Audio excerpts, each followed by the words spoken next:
you know what's tough? It's tough to keep your peace amidst everything that's happening. And it's so easy to be swayed by everything that you read on social media, to be stressed out by the news, and to really lose your marbles because we're constantly in quarantine and, we're being forced into our homes and out of our work. Malala siya talaga. But I think this conversation of keeping your peace is something that we all need to have. I want to know from your personal experience, what are the things that you've been doing, or at least things that you've been discovering that has helped you protect your peace these past few months? Being around yourself for most of the day changes the way that we look at ourselves. And I guess when it comes to the conversation of peace and maintaining yung peace na yun, within ourselves, very important yun. To detach which of these thoughts are mine, which of these thoughts are things I heard from other people, which of these are lies, alin dito yung mas mahalaga. Kasi I think it all goes back to that. Do we listen to those voices na sinayang mo yung buhay mo, sinayang mo yung opportunities na yan? Or do we find another way to define ourselves? Kasi I guess the peace really does come from that.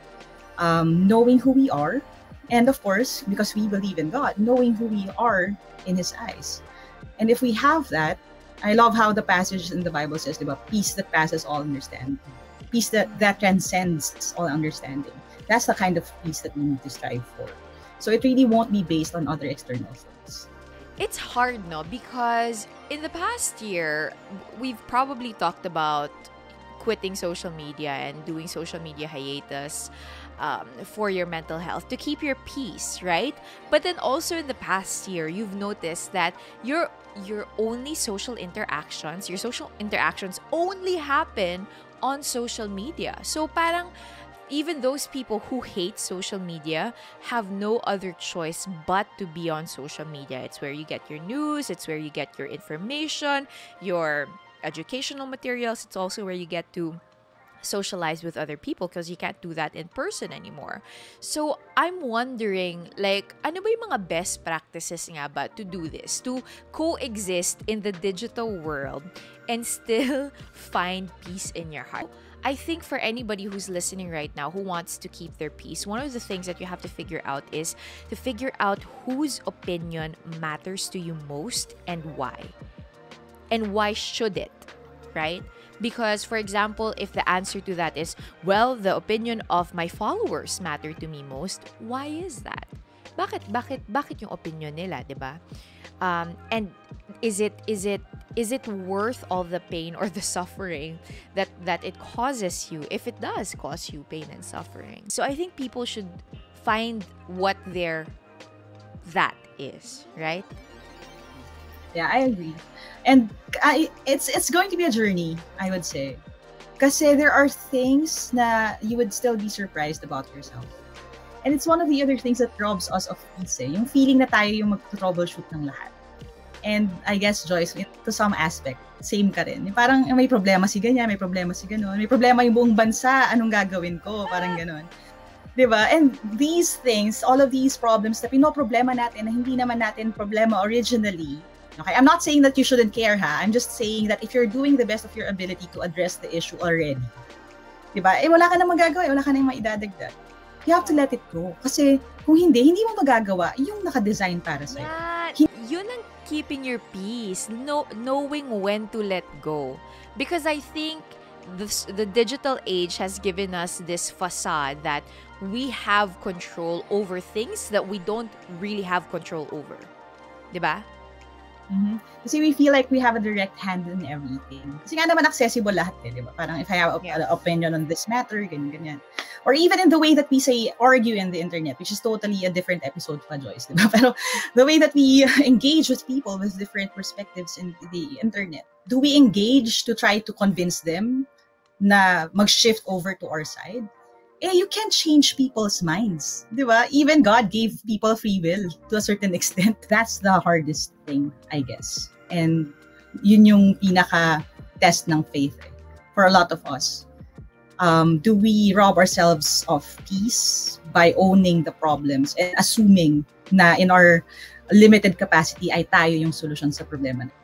one of the things that also rob us of our peace is looking at the world around us and wondering why in all the technology and all the resources that we have, ang bagal ng progress ng mundo, right? And I think one of the ways that you can keep your peace is to stop looking outside for validation and affirmation that things will be okay. Because if you're looking for that, for peace and validation in the outside world, you're never gonna get it. You have to protect your own peace and create that peace from the way that your mindset and your outlook in life works. Here's something that I realized.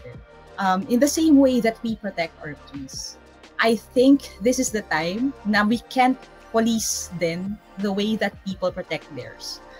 Now, I'm again playing devil's advocate lang. Kasi if we do that and we hamper the way that they cope with life or with their feelings, then we may parang be playing a role din in the way that we establish certain parameters. I like see Miss Sassy Chinita, I think she posted it on our Instagram stories, and she said, how can you say no nicely to people? This is one way to keep your peace. Diba, Coach? Kasi kailangan mong matuto when to say yes and when to say no.